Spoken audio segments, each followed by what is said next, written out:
Hi, good morning, students. In the fourth period, we had seen the seventh and eighth paragraph of the lesson named by Book Review means Swami and Friends, which is written by R. K. Narayan. Okay, and now we are going to learn the last three paragraphs. Okay विद्यार्थी मित्रो, यापूर्वीच्या म्हणजे चौथ्या तासाला पण 7वा आणि 8वा परिच्छेद पाहिलेला आहे आणि आताच्या तासाला म्हणजे आजच्या तासाला आज आपण शेवटचे 3 पॅराग्राफ पाहणार आहोत. ओके, तर let start. So in conclusion it can be said that this book is a good read for children of all age who may just enjoy a good read or who may want to improve their English skills. So in conclusion means in short, थोडक्यात सांगायचं झालं तर it can be said that म्हणजे असं म्हटलं जातं की this book is a good read for the children of all age. म्हणजे विद्यार्थी मित्र, हे जे पुस्तक आहे म्हणजे कोणतं, स्वामी अँड फ्रेंड्स, हे जे पुस्तक आहे हे पुस्तक सर्व प्रकारच्या मुलांसाठी एक उत्कृष्ट काय आहे, वाचन साहित्य आहे. एक उत्कृष्ट वाचन साहित्य आहे. म्हणजे रीड म्हणजे साहित्य, म्हणजे सर्व प्रकारच्या मुलांसाठी, कोणत्याही वयातल्या मुलांसाठी हे उत्कृष्ट वाचन साहित्य आहे. कोणत्या मुलांसाठी, who may just enjoy a good read, की ज्या मुलांना केवळ वाचनाचा आनंद घ्यायचा आहे. काय, ज्या मुलांना केवळ वाचनाचा आनंद घ्यायचा असतो त्या मुलांसाठी हे पुस्तक उत्कृष्ट साहित्य आहे. आणि किंवा who may wants to improve their English skills, किंवा ज्या मुलांना आपलं इंग्रजीचं एक कौशल्य जे आहे ते कौशल्य विकसित करायचं आहे. इम्प्रूव्ह याचा अर्थ टू प्रोग्रेस म्हणजे विकसित करणे. ज्या मुलांना आपलं इंग्रजी कौशल्य विकसित करायचं आहे याही मुलांसाठी हे पुस्तक एक उत्कृष्ट साहित्य आहे, वाचन साहित्य आहे. लक्षात आलं? म्हणजे हे पुस्तक सर्व मुलांसाठी उपयोगी आहे. म्हणजे ज्याला वाचनाचा छंद आहे त्याने हे पुस्तक वाचावं. ज्या मुलांना वाटतं आपलं इंग्रजी कच्चं आहे, पुअर आहे, आणि जर they want to improve it, then they should have to read this book. Okay, म्हणजे ज्या मुलांना वाटतं की आपलं इंग्रजी सुधारलं पाहिजे, आपली इंग्रजी भाषा सुधारली पाहिजे, असं ज्या विद्यार्थ्यांना वाटतं त्यांनी हे पुस्तक वाचायला हरकत नाही. म्हणजे हे ह्या पुस्तकाचं वैशिष्ट्य आहे. ओके, लक्षात आलं? छान. Next, about the author. आता थोडंसं लेखकाबद्दल पाहूयात. म्हणजे ह्या शेवटच्या पॅराग्राफमध्ये आपण लेखकाबद्दलची माहिती पाहणार आहोत. ठीक आहे. The author of Swami and friend is India's one of the greatest authors of all time, R K Narayan. काय, the author of Swami and Friends is India's one of the greatest authors of all time, R. K. Narayan. Means R. K. Narayan is one of the greatest authors in India of all the time.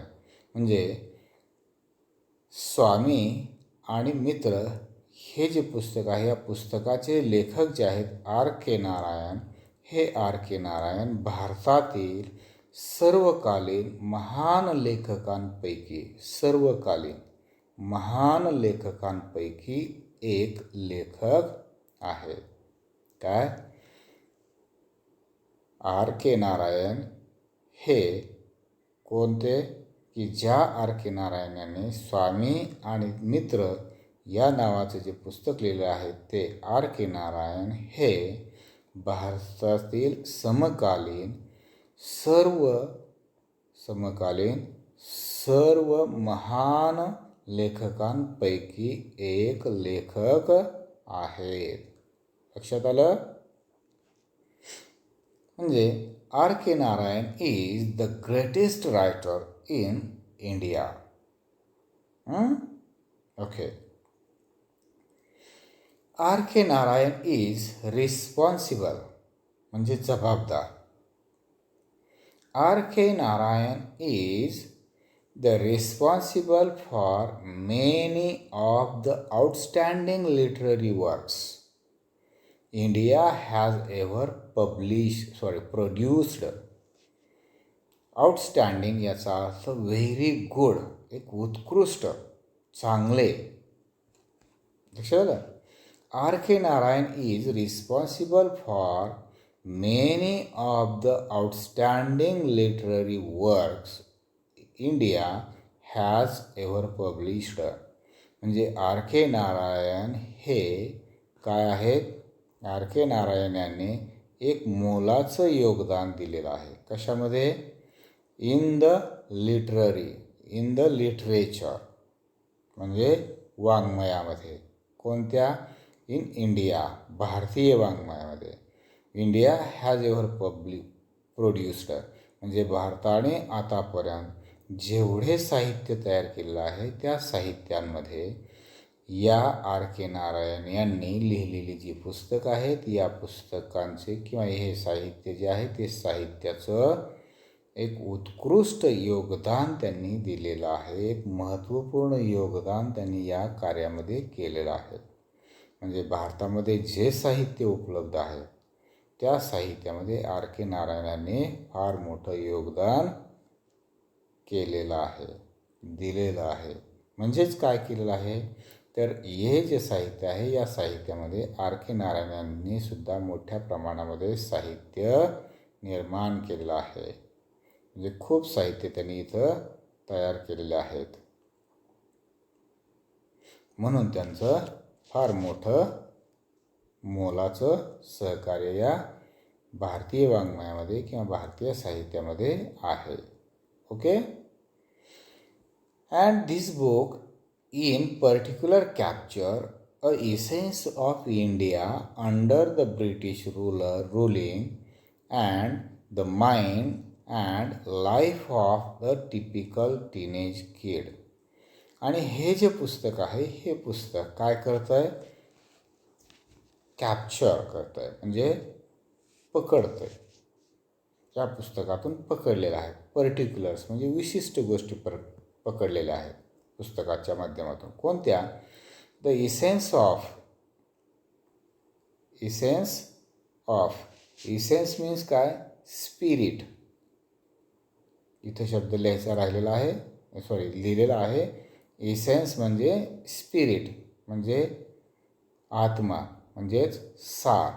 म्हणजे सार पकडलेला आहे या पुस्तकामध्ये. या पुस्तकाच्या सहाय्याने सार सांगितलेला आहे. कोणत्या गोष्टीचा? The Indian under British ruling म्हणजे काय आहे? ब्रिटिश समकालीन वातावरण. काय? अंडर ब्रिटिश रुलिंग म्हणजे ब्रिटिश समकालीन सत्ताकालीन वातावरण. भारतामध्ये ब्रिटिश सत्ताकालीन वातावरण. अँड द माइंड म्हणजे मानसिकता. And life of the typical teenage kid आणि त्याचबरोबर आयुष्य कोणाचं? असे जे विद्यार्थी असतात, अशी जी मुलं असतात म्हणजे काय? किशोरवयीन मुलाची मानसिकता आणि त्याचं आयुष्य याचा सार, याचं नेमका सारांश या पुस्तकातून व्यक्त केलेला आहे या पुस्तकातून सांगितलेला आहे. म्हणजे कोणत्या? स्वामी आणि मित्र ह्या पुस्तकातून काय सांगितलेलं आहे की essence of India's under British ruling, म्हणजे सार सांगितलेलं आहे. अंडर ब्रिटिश रुलिंग म्हणजे ब्रिटिश सत्ताकालीन वातावरण, त्याचबरोबर the mind and the life of the typical teenage kid, म्हणजे किशोरवयीन मुलाची मानसिकता, माइंड म्हणजे मानसिकता आणि आयुष्य याचा सार किंवा याचं महत्त्व काय आहे हे या पुस्तकाच्या माध्यमातून सांगितलेलं आहे. आणि नेमकं ह्या गोष्टी या पुस्तकामध्ये विशेष महत्त्वपूर्ण आहेत किंवा या पुस्तकामध्ये ह्या गोष्टीला फार महत्त्व दिलेलं आहे. ठीक आहे, लक्षात आलं? Next, other great works by Narayan include, म्हणजे R.K. नारायण यांनी इतरही काही साहित्य लिहिलेले आहेत. ते कोणते आहेत?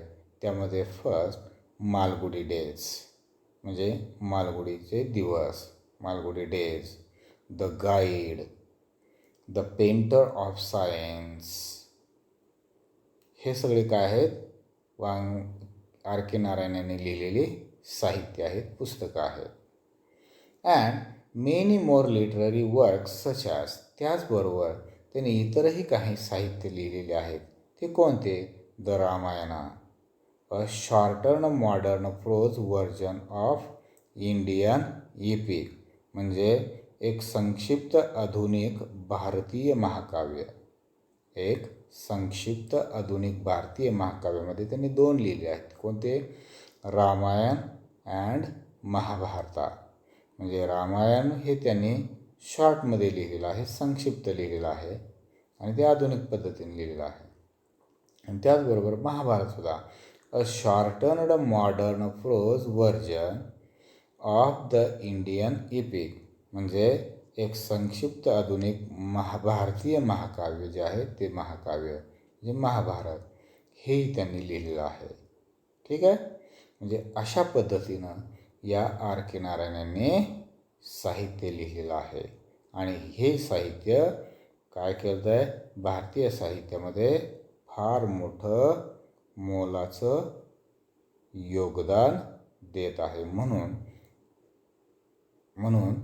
R.K. नारायण यांना काय म्हटलेलं आहे? The greatest writer in India, one of the greatest writers in India, म्हणजे भारतातील इतर बुद्धिमान किंवा नामांकित लेखकांपैकी एक लेखक आहेत. ठीक आहे, go take a look at them if you are interested. विद्यार्थी मित्र, जर समजा तुम्हाला वाचनाचा जर छंद असेल, if you have a habit of reading, जर तुम्हाला वाचनाची सवय असेल, छंद असेल, तर you can go to take a look of them literature. तर तुम्ही त्यांचं हे साहित्य जरूर वाचा. म्हणजे जर तुम्हाला वाचनाचा छंद असेल, जर तुम्हाला वाचनाची सवय असेल, तर R.K. नारायण यांनी लिहिलेले हे जे साहित्य आहे हे साहित्य जरूर वाचा. ठीक आहे, समजलं? आणि इथं हा आपला पूर्ण धडा संपतो. काही अडचण नाही. Okay, just stop here.